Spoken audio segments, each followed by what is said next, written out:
महाराष्ट्र की पहली महिला डिप्टी सीएम बन गई हैं सुनेत्रा पवार। थोड़ी देर पहले अजित पवार की पत्नी सुनेत्रा पवार ने उप मुख्यमंत्री पद की शपथ ली। अजित पवार की मौत बारामती में प्लेन क्रैश में 28 जनवरी को हुई थी। 29 तारीख को अजित पवार का अंतिम संस्कार किया गया। अंतिम संस्कार के 48 घंटों में ही सुनेत्रा पवार ने डिप्टी सीएम पद की शपथ ले ली। मुंबई के लोक भवन में आयोजित समारोह में राज्यपाल आचार्य देवव्रत ने उन्हें पद एवं गोपनीयता की शपथ दिलाई और इस मौके पर मुख्यमंत्री देवेंद्र फडणवीस, उप मुख्यमंत्री एकनाथ शिंदे भी मौजूद थे।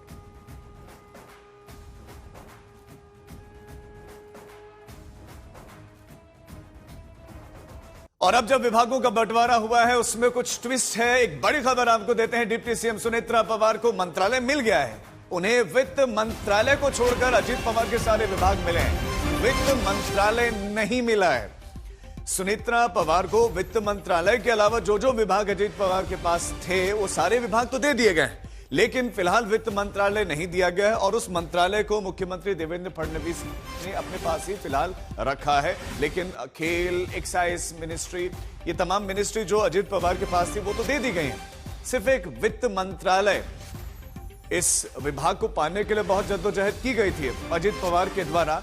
लेकिन अब जब उनका निधन हो गया और उसके बाद सुनेत्रा पवार अब उप मुख्यमंत्री बनी है, उन्हें यह वित्त मंत्रालय नहीं दिया गया है। ये आपको बड़ा अपडेट दे दें। मिनिस्ट्रीज के मामले में ये एक बड़ा अपडेट है। हम आपको साथ साथ में लेटर भी दिखा रहे हैं। उप मुख्यमंत्री बन गए हैं, शपथ ले ली गई है, मिनिस्ट्रीज का जो अलॉटमेंट हो गया है उनको दे दिया गया है उनका विभाग, लेकिन वित्त मंत्रालय का जो विभाग है वो मुख्यमंत्री देवेंद्र फडणवीस ने अपने पास रखा है। इस वित्त मंत्रालय की जिम्मेदारी मुख्यमंत्री देवेंद्र फडणवीस ही संभालेंगे। आपको यह बता दें कि अजित पवार ही महाराष्ट्र के वित्त मंत्री भी थे, उनके पास ही वित्त मंत्रालय था और उनके निधन के बाद एनसीपी सोच रही होगी कि जो मिनिस्ट्रीज उनके पास थे वो जो है ट्रांसफर होंगे आगे, लेकिन ऐसा हुआ नहीं। बाकी दूसरे विभाग दे दिए गए हैं, जो सारे विभाग थे वो तो दे दिए गए, लेकिन वित्त मंत्रालय को छोड़ दिया गया है। अब इसके बाद क्या महाराष्ट्र की सियासत में कुछ नया ट्विस्ट देखने को मिलेगा? एनसीपी क्या इसको लेकर कुछ आपत्ति दर्ज करेगी आने वाले दिनों में? यह देखना बड़ा दिलचस्प होगा। लेकिन अभी की यह बड़ी खबर है और यह बहुत बड़ा अपडेट है। वित्त मंत्रालय एक बहुत बड़ा मंत्रालय होता है और वित्त मंत्रालय के लिए बहुत प्रयास किए थे अजित पवार ने। उस समय बहुत एक लंबी बार्गेनिंग का दौर चला था, खींचतान चले थे। और हमारे साथ हमारे वरिष्ठ साथी साहिल भी इस खबर पर जुड़ गए। साहिल, वित्त मंत्रालय क्यों नहीं दिया गया? देखिए, वित्त विभाग स्पेसिफिकली कहा गया बीजेपी की तरफ से जब एनसीपी के नेता देवेंद्र फडणवीस से मिले थे और उसके बाद उन्होंने मांग यही रखी थी कि जो पोर्टफोलियोज अजीत पवार के पास थे वही पोर्टफोलियोज एनसीपी के पास भी रहने चाहिए। तब तक सुनेत्रा पवार की लीडर के तौर पर उनका चयन नहीं हुआ था लेजिस्लेटिव पार्टी के नेता के तौर पर। क्योंकि उसमें सबसे बड़ी बात यह थी कि जब तीनों पार्टियों की सरकार बनी तब उसमें यह तय हुआ था कि हर पार्टी के पास कोई एक बड़ा डिपार्टमेंट होगा, तो जिसकी वजह से गृह विभाग और रेवेन्यू बीजेपी ने अपने पास रख लिया। एकनाथ शिंदे की शिवसेना ने अर्बन डेवलपमेंट यानी नगर विकास अपने पास रखा और उसके साथ साथ जो हाउसिंग जो डिपार्टमेंट है, गृह निर्माण, वो उन्होंने अपने पास रखा। और तीसरा सबसे बड़ा पोर्टफोलियो जो होता है जो वित्त विभाग यानी फाइनेंस, एनसीपी ने अपने पास मांगा था, अजित पवार ने अपने लिए।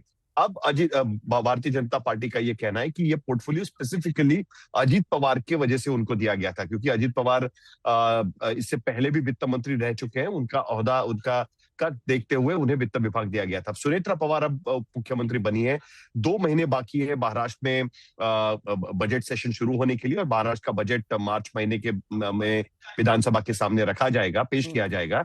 इतनी जल्दी नहीं हो पाएगा। बड़ा इंटरेस्टिंग पॉइंट आप कह रहे हैं कि अजित पवार के कद को देखते हुए मिनिस्ट्री दी गई थी, लेकिन अब सवाल यह है कि क्या इसका मतलब यह समझे कि आने वाले समय भी नहीं मिलने वाला है एनसीपी की किसी के भी लीडर को यह वित्त मंत्रालय का पद नहीं मिलेगा?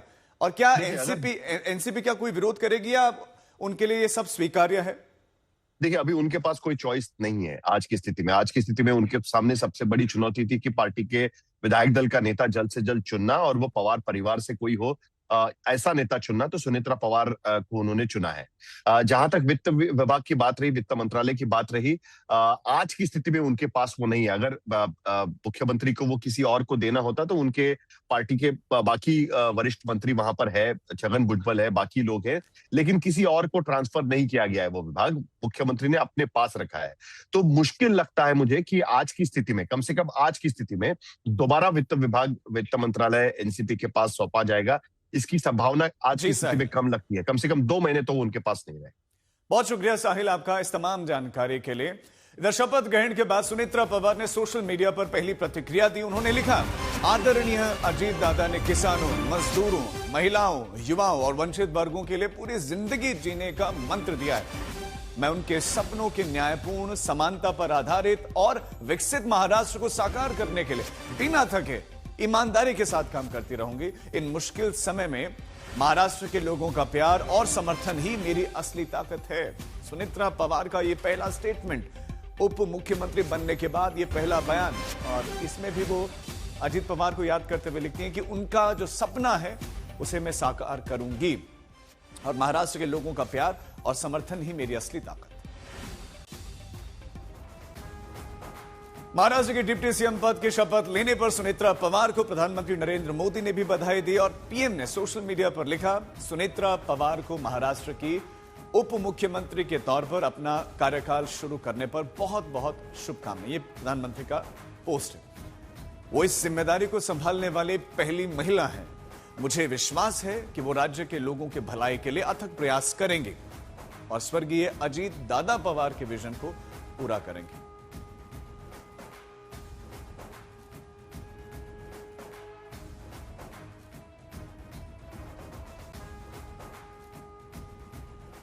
तो शपथ ग्रहण के बाद महाराष्ट्र के मंत्री से हमारे संवाददाता ने खास बातचीत की, आपको सुनाते हैं उन्होंने क्या कहा। इस वक्त हमारे साथ मानिकराव कोकाटे हैं। मानिकराव जी, ये अगर आप देखें तो ऐसा शोक का समय है और ऐसे में इस तरह से बहुत सारे लोग कह रहे हैं बहुत जल्द हो रहा है। ये क्या आपको भी लगता है? नहीं, ये बात तो है, थोड़ा जल्द हो रहा है, लेकिन इसमें ये बात है कि दादा का नेचर ऐसा था कि उनको ऐसा खाली बैठना, खाली पद रखना, खाली काम न करना, वो दादा को अच्छा नहीं लगता है। और वो उनकी जो सोच है, उनकी जो काम करने का तरीका है, वो तरीका अपनाते हुए बड़ी मुश्किल से अपनी भावनाओं पे पत्थर रख के आज सुनेत्रा वहिनी ने उप मुख्यमंत्री पद की शपथ ली है और मुझे लगता है वो अच्छा काम है। लेकिन अगर आप देखें जिस तरह का एक्सपीरियंस अजीत पवार जी का था, वैसा एक्सपीरियंस तो सुनेत्रा जी का है नहीं। आपको लग रहा है वो डिप्यूटी चीफ मिनिस्टर के पद को और जो पोर्टफोलियोज है उसका पदभार वो संभाल पाएंगे अच्छे से, उसको जस्टिस को दे पाएंगे?